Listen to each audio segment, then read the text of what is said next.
Hello Ganesh, वो आनंद भवन चले गए हैं। ओके। कीर्तना, हाँ माँ। अपनी माँ के घर जा रही हो? नहीं माँ, फिर से ऑफिस ज्वाइन की है। ऑफिस जाने वाली हो? मुझे बताया तक नहीं तुमने। 2 दिन पहले ही तो बताया था। बताया था। ये देखो, इस घर में नौकरी कर कर कमा के लाने की कोई जरूरत नहीं है। अगर मैं कहूँ तो तुम रुकोगी क्या? फिर से नौकरी छोड़ दो। क्यों माँ जी? क्यों मतलब? इस घर के सारे काम कौन करेगा?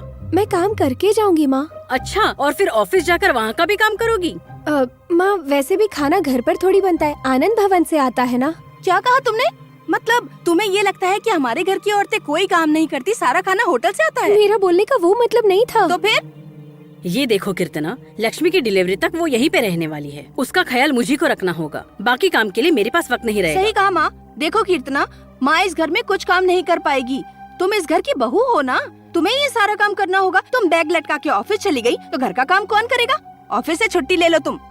और एक बात सुनो, गणेश के पास जाके हमने ये कहा है ऐसे मत बोलना।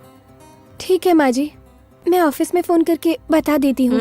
रुको रुको, ऑफिस फोन करके क्या बोलने वाली हो? मेरी दीदी लक्ष्मी 15 साल के बाद माँ बनने वाली है बोलोगी? और कुछ काम बता के छुट्टी ले लो, समझ गई ना? चलो माँ तुम।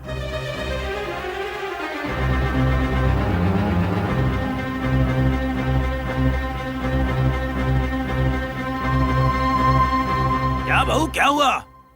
कामाक्षी और उसकी बेटियां तुम्हें परेशान कर रही हैं क्या? देखो, इस घर के लोग अच्छे नहीं हैं, सिर्फ मुझे छोड़ के। आनंद भवन का घी खा के सबको चर्बी चढ़ गई है।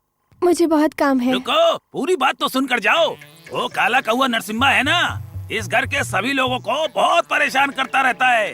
तुम अभी नई आई हो ना, इसलिए इसके बारे में पता नहीं है। इसीलिए मैं तुम्हें बता रहा हूँ। देखो, अगर उसके घमंड को कम करना है तो उसकी पूंछ काटनी पड़ेगी।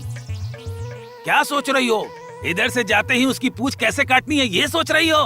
पागल, उसका वक्त शुरू हुआ है। आज से वो इसी घर में रहने वाला है। यही तुम्हारे लिए अच्छा मौका है। उसका गुरूर तोड़ के अगर उसकी तुमने पूंछ काट ली ना, तो इस घर की महारानी तुम ही होगी, क्वीन ऑफ द हाउस। ऐसा टाइटल मैं तुमको दूंगा।